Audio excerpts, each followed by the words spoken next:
Good morning everyone, welcome back to the channel. তো আজকে আমরা আন্তালিয়া ছেড়ে চলে যাচ্ছি। এখন বাজে সকাল 6:30। আমাদের 9:30টার সময় ফ্লাইট। ক্যাপাডোসিয়া থেকে আন্তালিয়া এসেছিলাম আমরা বাসে, ফ্লিক্স বাসে, কিন্তু এখন আমরা আবার ইস্তানবুল যাচ্ছি আন্তালিয়া থেকে, আর সেটা হচ্ছে ফ্লাইটে। হোটেল থেকে বেরিয়ে আমরা হাঁটতে হাঁটতে যাচ্ছি ট্রাম স্টেশনে, যেটা আমাদের হোটেলের একদম পাশেই, কারণ ট্রামে করে আমরা এয়ারপোর্ট যাব।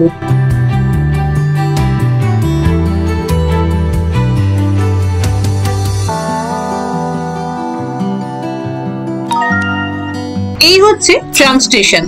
দেখো, দুদিক দিয়ে ট্রাম যাতায়াত করছে, আর আমরা আমাদের ট্রামের জন্য ওয়েট করছি, যেটা এয়ারপোর্ট যাবে এখান থেকে। এই যে ট্রামটা আসছে, এটা অবশ্য আমরা যে রুটে যাব সেই রুটের ট্রাম নয়, এটা অন্য রুটের ট্রাম। এখানে না 10 মিনিট অন্তর অন্তর ট্রাম আসে। প্রথমে প্রশান্ত ভেবেছিল ট্যাক্সি করে যাবে, কিন্তু পরে যখন ও দেখলো যে হোটেলের সামনে থেকেই ট্রাম পাওয়া যায় এবং সেটা পুরো এয়ারপোর্ট অব্দি যায়, আর মাত্র আধ ঘন্টার মধ্যে পৌঁছানো যায়, আর ট্যাক্সিতে যেখানে 20 মিনিট লাগে, তো সেখানে ট্রামে কেনই বা যাবো না। তাই জন্য ট্রামে যাওয়ার জন্যই আমরা ডিসাইড করেছিলাম।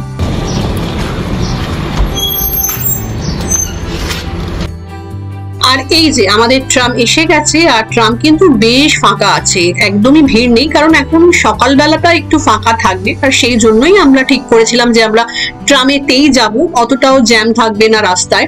ভিড় থাকলে এরকম দুটো বড় বড় লাগেজ নিয়ে ওঠাটা একটু চাপের থাকে। তো এখন যেহেতু ভোরবেলা, সকালবেলা, দেখতেই পাচ্ছ তোমরা ট্রাম পুরোই ফাঁকা।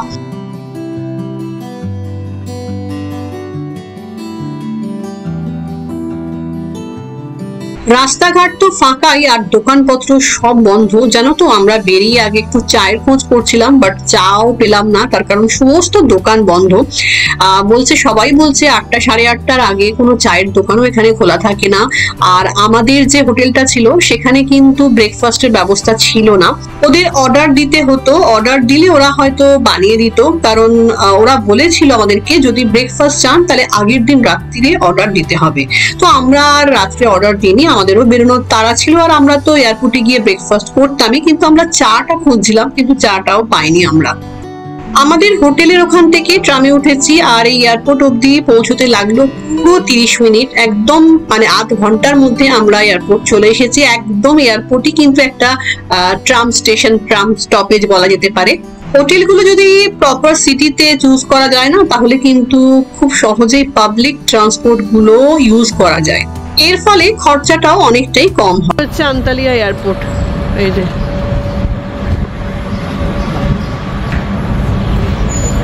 এটা হচ্ছে ডোমেস্টিক ডিপার্চার। টার্কির প্রত্যেকটা এয়ারপোর্টেই ঢোকার মুখে, মানে একদম গেটের কাছেই কিন্তু ব্যাগেজ গুলো পুরোপুরি চেক ইন হয়। দেখতে পাচ্ছ এখানে কিন্তু এই চেক ইনের লাইন, পরে গিয়ে আবার চেক হবে, বাট এখন একটা প্রাথমিক চেকিং হয় ঠিক ঢোকার মুখটাতেই। এখন আমরা এয়ারপোর্টের ভেতরে একটু বসে আছি, ওয়েট করছি, কারণ ব্যাগেজ ড্রপ কাউন্টার গুলো এখনো ওপেন হয়নি। আমাদের এখন ব্যাগেজ ড্রপ হয়ে গেছে, এবার প্রচন্ড খিদে পেয়েছে, তাই আমরা এখন লাউঞ্জে যাচ্ছি ব্রেকফাস্ট করতে।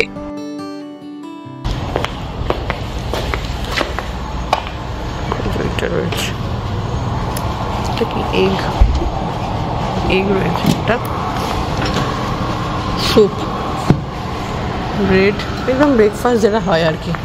এটা মনে হয় এটা কেক, ফল, এগুলো বোধহয় স্যান্ডউইচ, তাই না? এই হচ্ছে খাবার।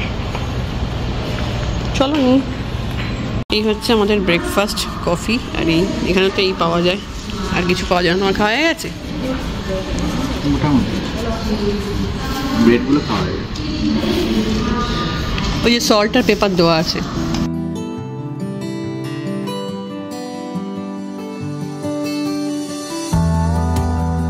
ব্রেকফাস্ট করে বসে বসে আমি এখানে ল্যান্ডিং আর টেক অফ দেখছি ফ্লাইটের, আর প্রশান্ত একটা অফিসের কাজ করছে, আর তাই আমরা বসে এখন এখানে ওয়েটই করছি। এখনো হাতে কিছুটা টাইম আছে, তাই জন্য প্রশান্ত বসে অফিসের কাজ করছিল আর আমিও চুপচাপ বসেছিলাম, ফোন ঘাঁটছিলাম। ইতিমধ্যেই অ্যানাউন্সও হয়ে গেছে আর একটু দেরিও হয়ে গেছে আমাদের আসতে, বোর্ডিং স্টার্ট হয়ে গেছে already.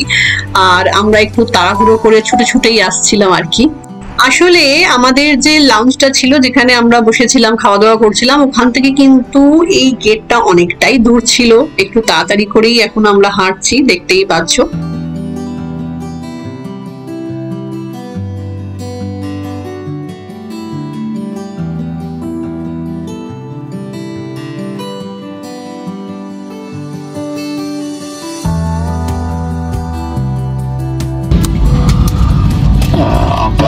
Estamos a vista, mas ela fly na rua não. Inclusão do Vinfel Festival Shonado. তো আমরা বসে পড়েছি। তো আন্তালিয়াকে বাই বাই করে আমরা চললাম আবার ইস্তানবুলে। পাহাড়টা কি সুন্দর লাগে না দেখতে।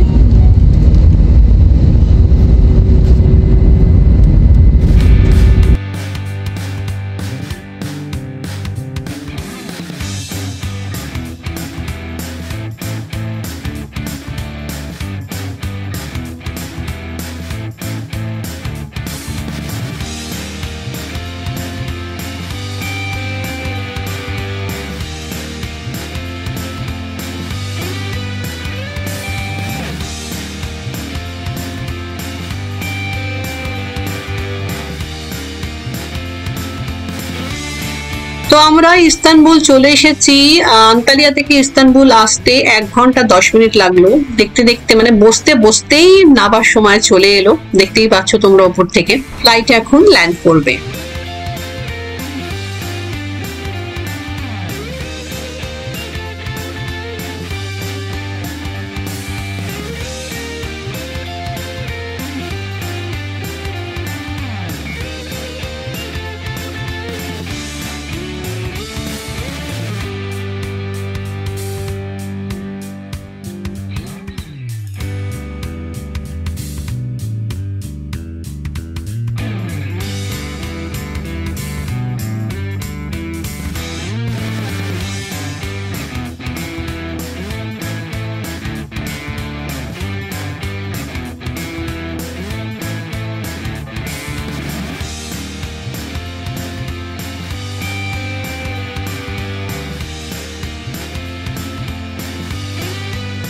তো আমরা ল্যান্ড করে গেছি ইস্তানবুলে। আর দেখো বাস সামনে দাঁড়িয়েই আছে।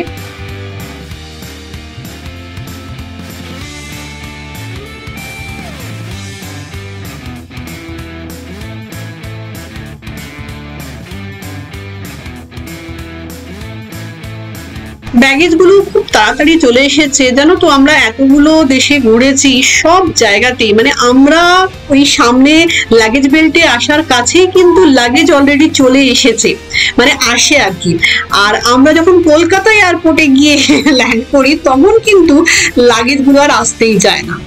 আর এই যে দেখছো এম লেখা আর একটা তীর চিহ্ন দেওয়া, এদিকে না মেট্রো। আর আমরা এই লাইনটা ধরেই বরাবর যাচ্ছি।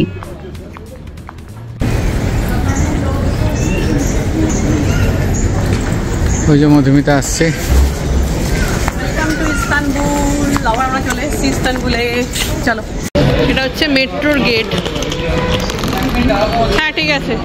আমরা আজকে এই এয়ারপোর্ট থেকে হোটেল অবধি, মানে যে হোটেলে আমরা আগে ছিলাম ইস্তানবুলে, সেই হোটেলেই যাচ্ছি। সেই হোটেলটা আমরা যাব হচ্ছে মেট্রো করে। এই তো হয়ে গেল।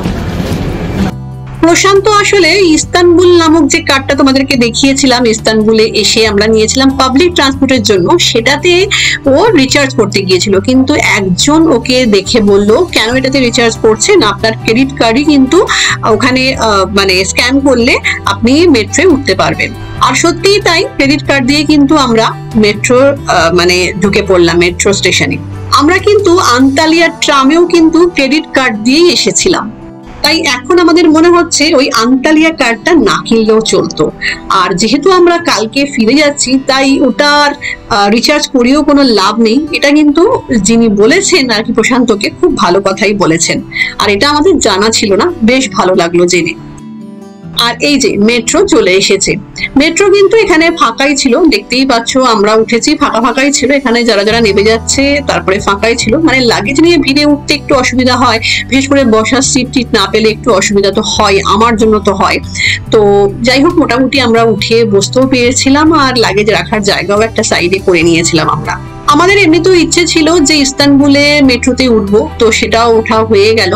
তো আমরা যেখানেই যাই এই সমস্ত গুলো এক্সপ্লোর করতে খুবই ভালোবাসি, সুশান্ত তো খুবই ভালোবাসি। তো চলো মেট্রো করে যাব, চলো এখানকার ট্রেনে উঠবো, এখানকার বাসে উঠবো। তো মোটামুটি সমস্ত কিছু এক্সপ্লোর হয়েই যাচ্ছে।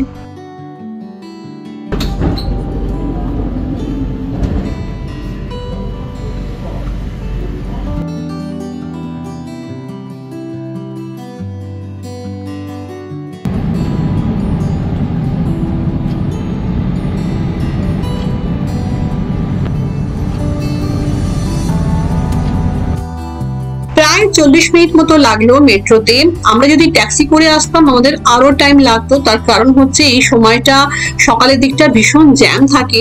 ইস্তানবুলের রাস্তায় তো জ্যামে পড়তেই হতো, মেট্রোতে সেই জ্যামটা এড়ানো গেল। এই যা টাইম একটু লেগেছে বটে। মেট্রো স্টেশনের কাছেই যেহেতু আমাদের হোটেলটা, তাই জন্য খুব একটা অসুবিধা হবে না সেটা জেনেই আমরা মেট্রো করে এসেছি। তো আমরা হোটেলেই পৌঁছে গেছি। আগের বারে আমাদের যে হোটেল রুমটা দিয়েছিল, মানে এই হোটেলেই তো আমরা ছিলাম, একদম বাজে ছিল, তোমাদেরকে আমি দেখাই পর্যন্ত নি, এত বিচ্ছিরি একটা ছোট রুম ছিল। বাট এবারে আমি তো ভুলে গিয়েছিলাম যাওয়ার সময়, সেই জন্য একটা ভালো রুম, মোটামুটি ভালো রুম পেয়েছি। চলো তোমাদেরকে রুম ট্যুর দিই। এটা হচ্ছে ওয়াশরুম, দেখতেই পাচ্ছ। আর ওয়াশরুমটা মোটামুটি ঠিক আছে, আগের বারে যেটা ছিল সেটা তো ভীষণ ছোট ছিল, আর বাথটব তো ছিলই না। তো এখানে বাথটবও রয়েছে একটা। আর রুমটাও মোটামুটি বেশ বড়, আমার তো মোটামুটি খারাপ লাগেনি, ভালোই লেগেছে, খারাপ নয়, ঠিকঠাক আর কি বলা যেতে পারে। বেডটাও বেশ বড়, আর রুমের সাইজও অনেক বড়, দেখতেই পাচ্ছ।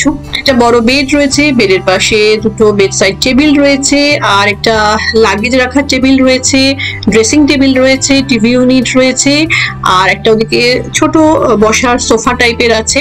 আর এটা হচ্ছে ব্যালকনি। ব্যালকনিটা তো সাংঘাতিক, করে বাপরে, ব্যালকনিটা ভীষণ সরু ছোট্ট ব্যালকনি, কিন্তু যেহেতু রাস্তার ওপর মানে ভিউ ভালো, বেশ সুন্দর। আসলে যাওয়ার সময় আমি বলে গিয়েছিলাম ওদেরকে যে এটা আপনাদের 4 স্টার হোটেল, এরকম হয় 4 স্টার হোটেল। ব্যালকনি থেকে পুরো সি ভিউটা দেখা যায়, পুরোটা না হলেও মোটামুটি দেখা যায়।